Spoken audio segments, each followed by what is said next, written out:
দেখেছো নেতা মরতে মন্ত্রী মরতে কোনো জায়গায় দেখো না। তোমার আমার ঘরে ক্ষুদ্র ক্ষুদ্র ছোট ছোট গুন্ডা জন্মায়, 17-18 বছর 19 বছরের ছেলেরা জন্মায়, হুকে যায় সামনে মেরে দেবো, সালা মেরে দেবো। আরে ঘোড়া মারানি, তোদের ঘরে আর পুড়িয়ে খাওয়ার তেল আছে? বোকাচোদা, বাল ছিঁড়ে ছিঁড়ে তো খাস। কখনো কারুর মারতে পারলে 5,000 টাকা পেয়ে যাবি, সেই জন্য লোকের বুকে ছুরি মারতে জানিস শালা? কোন জন্মে কি হয়ে যায় জানিস শালা? বোকাচোদারা, ঝেড়ে খাবার ধান্দা করিস না, আর শালা যুদ্ধ করিস না। ভোটে যে দিবে সে জিতবে, যে রাজা হবে সে মন্ত্রী হবে, তার প্রজা আমরা। বোকাচোদা, তোদের ঘরের বউরা কেঁদে কেঁদে বেড়াবে, তোদের ঘরের ছেলেরা রাস্তায় কেঁদে বেড়াবে। অন্যের বাবা যখন খাবার আনবে তখন দেখবে তাদের বাবা নেই, তাদের বাবা বেঁচে থাকলে খাবার আনতো। বোকাচোদা, এটা তোদের মাথায় আছে? তোরা যাচ্ছিস লড়াই করতে, যার ইচ্ছা হবে যেখানে মারবে সেখানে গিয়ে ভোট দিয়ে আসবে। মারামারি করছিস কেন তোরা? আরে তোর বউ বিধবা হবে, তোর বউকে অন্য নাং ছিঁড়ে খাবে, তুই কি বাল ছিড়বি? দেখুন বোকাচোদার শ্মশানে গিয়ে হাওয়া হয়ে যাবি। টোটাল স্ট্রেংথ হচ্ছে 33, তার মধ্যে 1/3 মেম্বার 12 জন সই করে আইডেন্টিফাই করে নিয়ে ভেরিফিকেশন করে নিয়ে এসডিও সাহেবের কাছে রিমুভাল নোটিশ দেওয়া হয়েছিল। এসডিও সাহেবও সেগুলা নিয়ম মেনে রিমুভাল করার জন্য সভাপতিকে অপসারণ করার জন্য কাল বেলা 12টা 2 তারিখ রেখেছিল। এই প্রক্রিয়াটা নিয়ম মেনে করা হয়েছে। তো ডিএম সাহেবকেও বললাম, এসডিও সাহেবের সাথেও কথা হলো, কালকে আর হচ্ছে না, যত দ্রুত পরে একটা ডেট করে উনি করবেন। তারপরে আমরা সেটা ডিএম সাহেবের অনারে বা মহকুমা শাসক বহরমপুরের অনারে আমরা কালকে কিছু। নমস্কার, কুণাল ঘোষ। আজ বুধবার নবান্ন সভাগৃহে রাজ্য সরকার একটি প্রশাসনিক বৈঠক ডেকেছিলেন। তাতে কলকাতা, হাওড়া এবং দক্ষিণ 24 পরগনার বিধায়কদেরও আমন্ত্রণ করা হয়েছিল। যেহেতু আমি বেলেঘাটার নির্বাচিত বিধায়ক হিসেবে আমি ওই প্রশাসনিক বৈঠকে গিয়েছিলাম। তৃণমূল কংগ্রেসের বিধায়ক, মমতা বন্দ্যোপাধ্যায়ের দলের প্রতীকে জেতা বিধায়ক।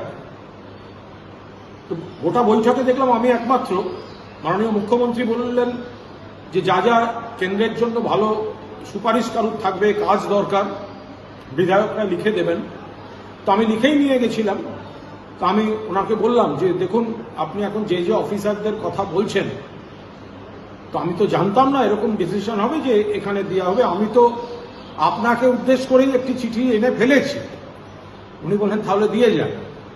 এবং সেখানে আমি বেলেঘাটা কেন্দ্রের জন্য আমার 8টা ওয়ার্ডের বেশ কিছু প্রকল্প, সুভাষ সরোবর থেকে শুরু করে সার্কুলার ক্যানেল থেকে শুরু করে পরপর একাধিক হসপিটাল, হোমিওপ্যাথি, আয়ুর্বেদিক থেকে শুরু করে স্কুল ইত্যাদি বিভিন্ন বিষয় যেগুলি জরুরি ভিত্তিতে করতে চাই এবং রাজ্য সরকারের সক্রিয়তা দরকার, সেগুলি তার কাছে জমা দিচ্ছি। তার সঙ্গে আরও 1-2টি বিষয় উল্লেখ করেছি যেগুলো জরুরি ভিত্তিতে দরকার।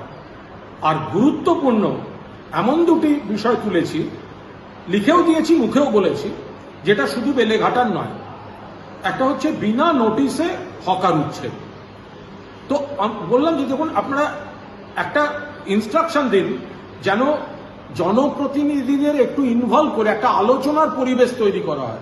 হয়তো কোনো জায়গা থেকে একটু রাস্তা চওড়া করতে হবে, হয়তো কিছু একটা করতে হবে, কিন্তু এই দুম করে প্রথমেই যে অ্যাকশন নিয়ে নেয়া, এটাকে অ্যাভয়েড করতে হবে। এটা তখন মুখ্যমন্ত্রী পুলিশকে বললেন যে একটু এইভাবে যা যা করার, যদি আগে একটু কথা বলে তারা কোথায় আবার বসবেন একটু দেখে আলোচনার মাধ্যমে করা যায়। নিশ্চয়ই আমরা, সরকারও তার ফলো আপ করবে, আমরাও তার ফলো আপ করব, অর্থাৎ এই হকার উচ্ছেদের প্রসঙ্গটি। এবং দ্বিতীয় বিষয়, পোস্টপোল ভায়োলেন্স, নির্বাচনোত্তর সন্ত্রাস। আমি স্পষ্ট বলেছি, আমি এখানে কোনো রাজনৈতিক প্রশাসনিক সভায় এসে রাজনৈতিক বক্তৃতা করছি না, কিন্তু এমন অনেককে গ্রেপ্তার করা হচ্ছে এবং হয়রান করা হচ্ছে। এবং পুলিশকে আপনি বলুন, যদি সব দিকটা স্বাভাবিক করা যায়, যদি এই গ্রেপ্তারগুলো এইভাবে হয়, আমরা কোনো ভুল লোকের জন্য বলতে যাব না, কেউ কোনো অন্যায় জেনুইন করে থাকলে বলতে যাব না, কিন্তু আমাদের কোনো কর্মীকে যদি হ্যারাস করা হয় তাহলে তো 100বার সেটা তো বলতে হবে। তখন মুখ্যমন্ত্রী পুলিশকে বললেন যে এমএলএদের ফোন ধরবেন, নর্মাল ফোনেই ধরুন, ওই ফেসবুক হোয়াটসঅ্যাপ অত দরকার নেই। আপনারা এমএলএদের ফোন ধরলে সরকার কোনো অ্যাকশন নেবেন না, আপনারা কথা বলুন। যদি কাউকে ধরে থাকেন, কেন ধরেছেন, কোন সেকশনে, কি জন্য ধরেছেন, সেটা এমএলএকেও স্যাটিসফাই করুন। আমরা বললাম আমাকে তো জানতে হবে কেন, হঠাৎ কিসের জন্য ধরা হচ্ছে। অর্থাৎ আপনারা এই আলোচনা এবং কোঅর্ডিনেশনটা বাড়ান। তবে যে ব্যাপারটা আমরা সবাই এগ্রি করছি সেটা হচ্ছে যদি একদম জেনুইন নারী নির্যাতনের কোনো অভিযোগ থাকে, সেক্ষেত্রে আমরাও কারুর পাশে থাকছি না, ওনারাও কারুর পাশে থাকছেন না। পুলিশ আইনের মতো চলবে। আর সবশেষে বলি, আমি মমতা বন্দ্যোপাধ্যায়ের সৈনিক, আমি তৃণমূল কংগ্রেসের গর্বিত নির্বাচিত বিধায়ক।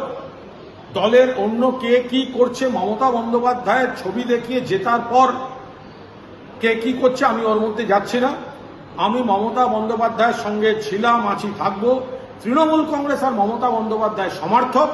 আমি বিধায়কের কর্তব্য পালনের জন্য, একজন বেলেঘাটার মানুষকে পরিষেবা দেওয়ার জন্য এলাকার একাধিক কর্মসূচি নিয়ে আমি মুখ্যমন্ত্রীর কাছে গেছি, তার সঙ্গে কথা হয়েছে, তাকে চিঠি দিয়েছি এবং সেই দায়িত্ব আমি পালন করে যাব।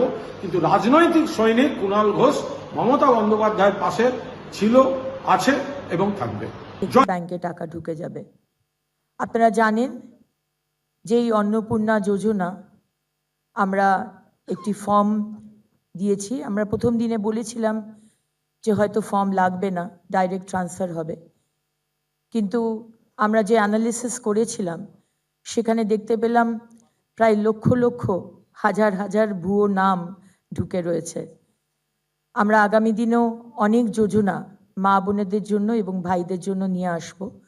সেই কারণে আমাদের যে ফর্মটা আমরা দিয়েছি এবং যে ফর্মটা আপনারা অলরেডি ভিডিওতে দেখতে পেলেন, আমাদের ব্লক অফিস, এসডিও অফিস, আমাদের এমএলএ অফিস, বিভিন্ন জায়গা থেকে ফর্ম দেওয়া হচ্ছে এবং আজ থেকে অনলাইনেও আপনারা ফর্ম ভরতে পারবেন, ডাউনলোড করতে পারবেন। সেখানে আপনারা দিয়ে আপনাদের যা যা ডিটেলস চাওয়া হচ্ছে সেখানে দিয়ে দেবেন এবং উইদিন 5-7 ডেজ এই টাকাটি আপনাদের ব্যাংকে ঢুকে যাবে। আমি ধন্যবাদ জানাই আমার এখানে উপস্থিত মাননীয় ক্যাবিনেট মন্ত্রীরা যারা রয়েছেন, আমাদের সচিবরা যারা রয়েছেন এবং মিডিয়ার বন্ধুরা যারা এসেছেন, তাদেরকে অনেক অনেক ধন্যবাদ। মানুষের কাছে পৌঁছে দিন, আমরা সবসময়তে পাশে রয়েছি। আমরা চাই যারা পাননি আজকে লাস্ট 15 বছর তারাও ফর্ম ফিল আপ করুন এবং প্রত্যেক মা বোন যারা এলিজিবল এবং যারা আমাদের ভারতবর্ষের নাগরিক তারা কিন্তু আগামী দিনে আমাদের এই অন্নপূর্ণা যোজনার সুবিধে পাবেন। অনেক ধন্যবাদ। লক্ষ লক্ষ মা বোনের কথা ভেবে আজকে অন্নপূর্ণা যোজনা তিনি চালু করছেন এবং 27 তারিখে আমরা ফর্ম দেওয়া শুরু করেছিলাম। আজ থেকে ডাইরেক্ট ব্যাংক ট্রান্সফার করে আমাদের যারা